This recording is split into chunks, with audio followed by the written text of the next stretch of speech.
When you think about granularity, we're really talking about getting down to a lower level of decision making or lower level of analysis.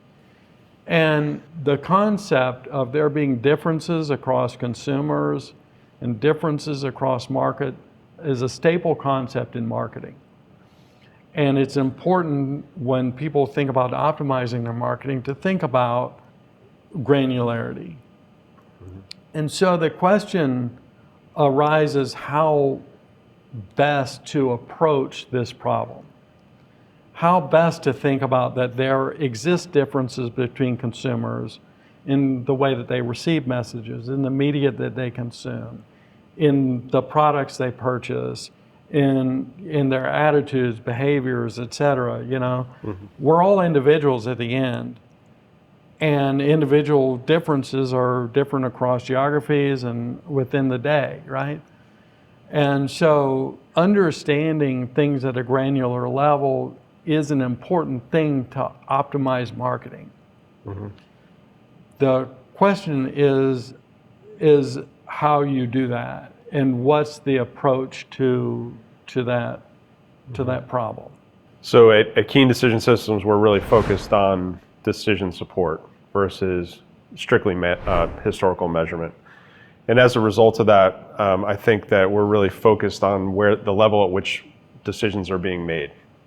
And a lot of times we're finding with marketers that there's this bias, particularly as there's been digital transformation, to look at the most granular level. So how do I understand person level journey or consumer journey and being able to model at that level? In reality, you lose the forest through the trees when that happens, right? So there's decisions that need to be made in a hierarchy, starting at the highest level, and starting across brands or sub-brands or geographies that look across from an omni-channel perspective, the entire marketing mix. Like those decisions need to be made first. So there's a natural bias to move to the most granular level first. In reality, there's a lot of steps that you need to go through from a hierarchy perspective to get down to that level. We're not saying that it's not important to understand granularity. It's just not necessary all the time to go there first, particularly when you have bigger, more strategic decisions to be made at a higher level. Yeah, there's a ton of complexity in making decisions across the organization, and then you've got this market structure which includes individual consumers and households and stores and certain websites and whatnot, and all of that sort of comes up to the aggregate level. And so the question is how do you operate as a company if you want to make a decision across all of that? Right.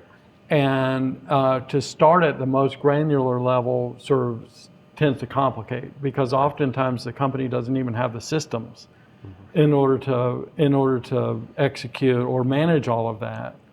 And so there's a level of useful abstraction that happens when you look at making decisions across the channels, and then within those channels, then you make an allocation decision, and that kind of breaks up the problem in a way that it's tractable, that you can make a decision about. Yeah, we always talk about the 3 C's, right? Cost, complexity, and conflict. And as you get down to those lower levels, particularly as a starting point, to your point, it adds tons of complexity. You may be dealing with different data sets that conflict. And to your point, analyzing and measuring at that level is very costly, not only from a dollar and cents perspective, but also from a time perspective. And as marketers now have to make decisions across thousands of channels and do so on a much faster timeline, you need to be able to have the data at the level where decisions are made and be able to analyze quickly to inform those decisions at the speed of the market. Yeah. So adding that complexity doesn't always, the juice isn't worth the squeeze a lot of times, and there might be some nice insight nuggets that you could pull out of it, but really 80% of the impact is going to be happening at a higher level from a modeling perspective. Yeah, the sort of cost complexity trade-off. Is not independent. Like Right. when you embrace complexity, you also embrace more cost. And so the question is whether it's worth it. Mm-hmm. There's also an information aspect to it, and this is where people oftentimes go first to the granular level, because they think, well, you've got to get the data at the most granular level to get a good read. Mm-hmm. And that's just not true. And in fact, if you go to the most granular level, oftentimes you bring in new levels of noise. Mm-hmm.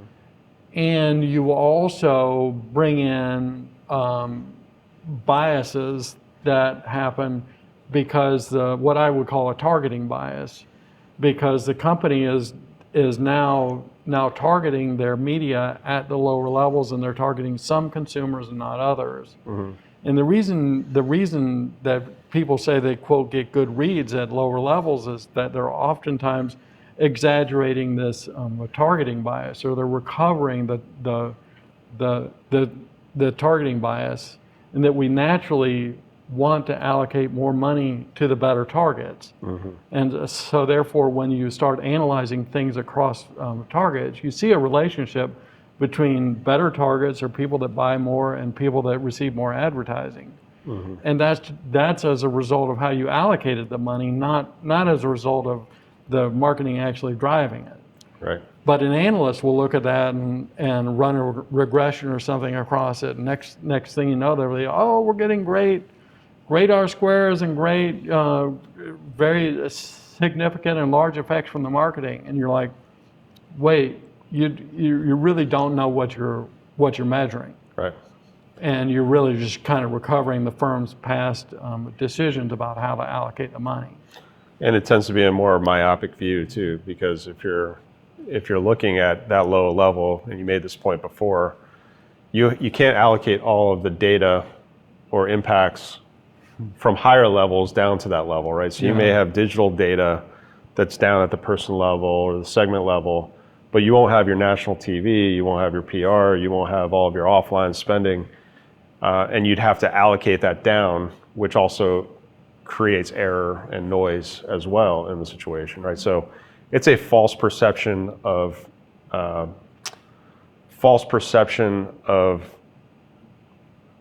model fit, whatever we want to call it. Yeah, it's false precision. False right? precision at the end of the day, because there's comfort knowing that you have some data at that level, but not all data, and that causes error in the way that you're looking at it. Plus, to your point, it doesn't give you anything predictive about response curves and diminishing returns, and how all those pieces come together, and make sure you're allocating your spend across all the channels and time in the right way.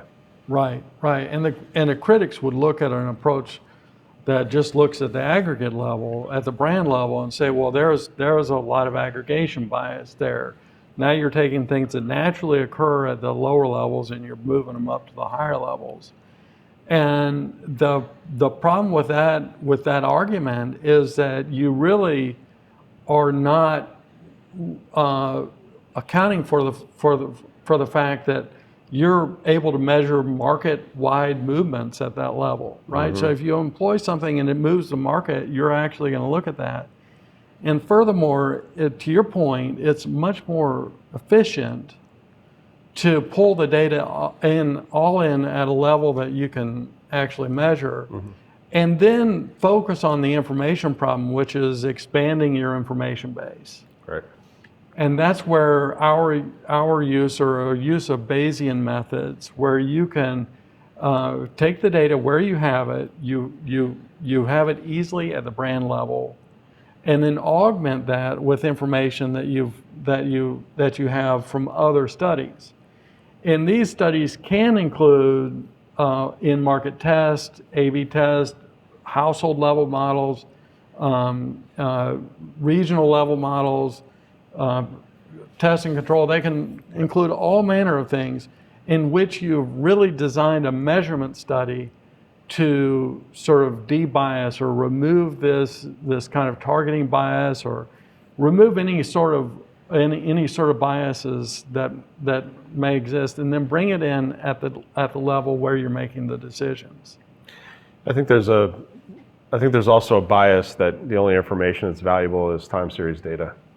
And we know that that's not true, right? So how much data will I need to get a sound read? Well, it really isn't about data, it's about information, to your point. And the Bayesian technique allows us to pull information in.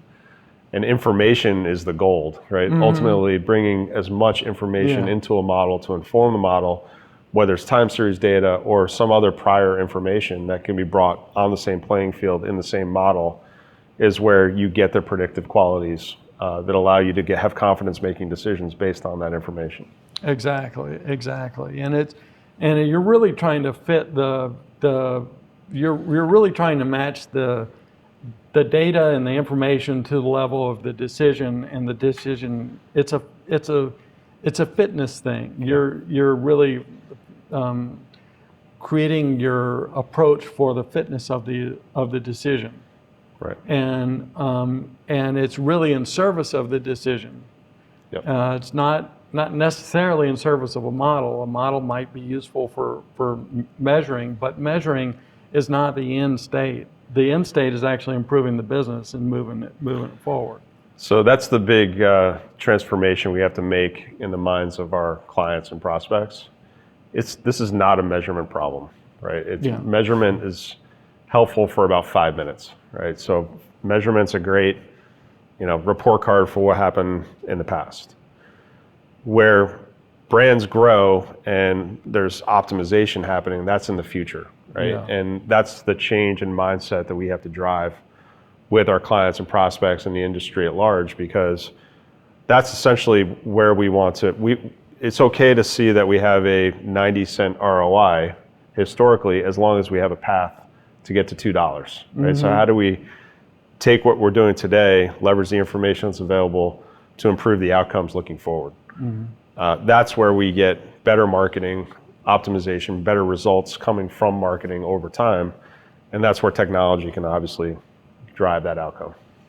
Yes, and I think that the granularity piece is part of that process of moving from, say, a 90-cent ROI to a $2 ROI. The question would be, well, if I put a decision-making hat on, it's about, okay, well, how do I improve my targeting so that I can get, and how do I match my investment to that particular tactic? So how do I allocate my money across the tactics, and then within a tactic, how do I better target? And this is where granularity is really important. And it is important in operating your business to get to a level at which you can actually target the most valuable people. And to do that, you need to think about allocating money across, and you need to have a signal that helps you understand what the returns are as you invest more. And then once you figure out where the important level of investment is, or the right level of investment is, then the next level question in the hierarchy is how you allocate to the individual targets. And there may be a hierarchy there, whereas region before household, et cetera. I think what you're talking about is what we try to talk to our clients about, is there is a decision hierarchy, right? So if you're the CMO of a big CPG company that has 50 brands, the first decision you have to make is, how do I allocate the dollars that I have across these 50 brands in the way that's going to help us achieve our financial targets? Then, to your point, John, within each brand, you have sub-brands and geographies and other parts of a hierarchy, the next level down from a decision-making perspective. And then you can get all the way down to the channel level, where you're looking at campaign A versus campaign B, or target A versus target B.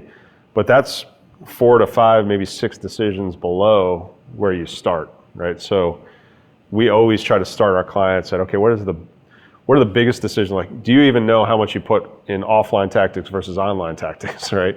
Brick and mortar versus e-com. Let's start there, figure out what the right mix is, right allocation is, and then we can always go deeper and more granular from there.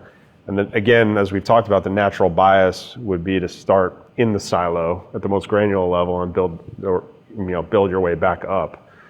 In reality, we know that that's costly and complex and takes a lot of time. Meanwhile, the marketer has to make 1,000 decisions in the time where you're going to be building these granular models.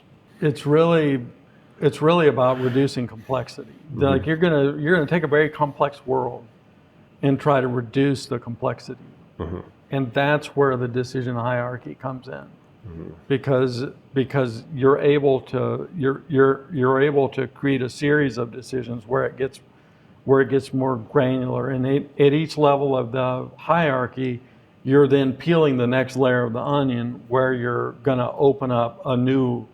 But if you have to think about the entire realm of the thousands of decisions that you might have to make when it comes to allocating all at once, it's overwhelming. Right.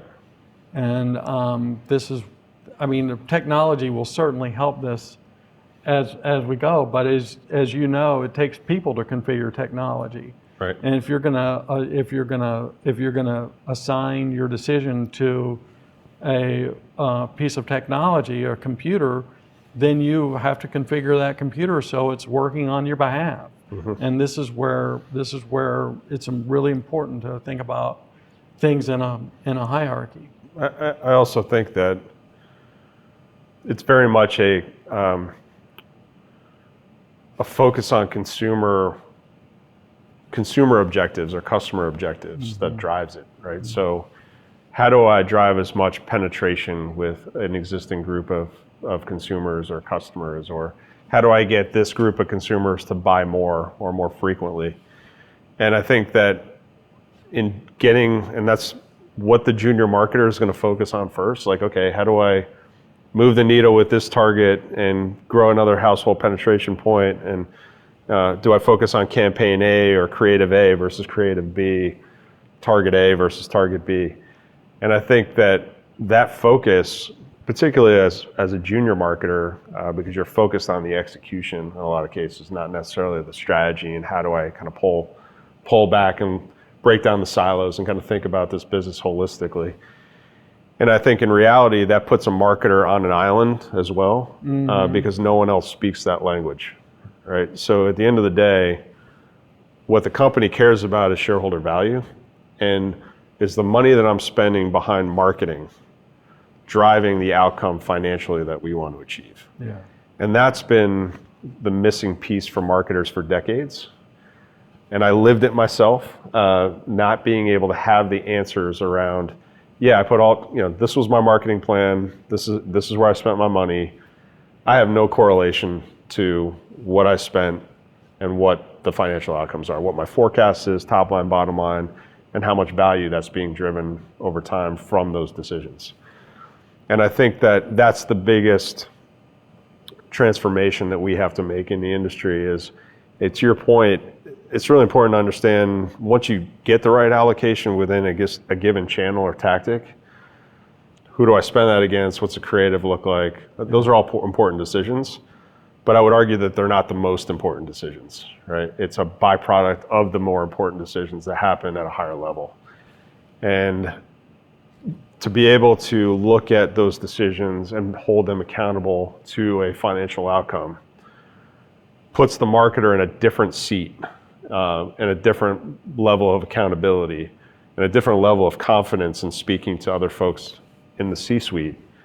To say, I have confidence that I put this much money in linear TV, and it drove this kind of outcome, this much in sales, this much in profit, and it's building long-term value. And hey, there is a balance between long-term and short-term, and we can quantify that. And we know that from Binet and Fields that 60-40 is their rough kind of breakdown between long-term brand health and brand equity and short-term bottom of the funnel transaction driving tactics.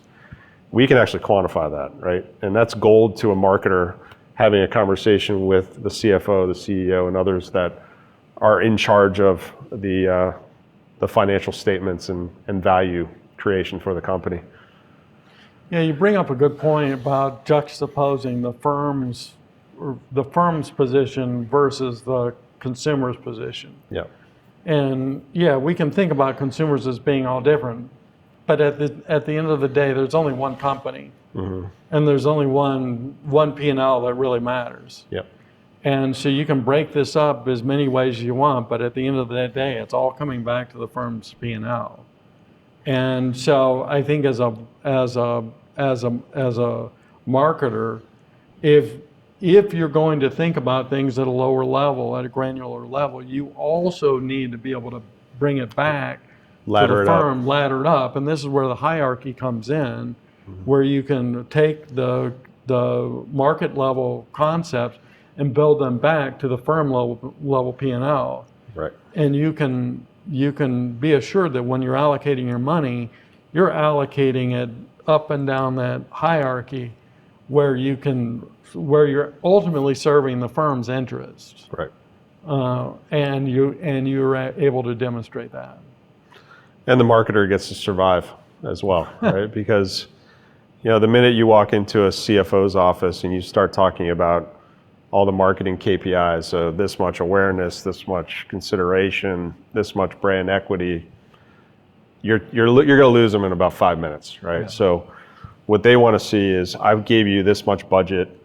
What were you able to deliver for that? How much demand were you able to drive, and how profitable was that demand?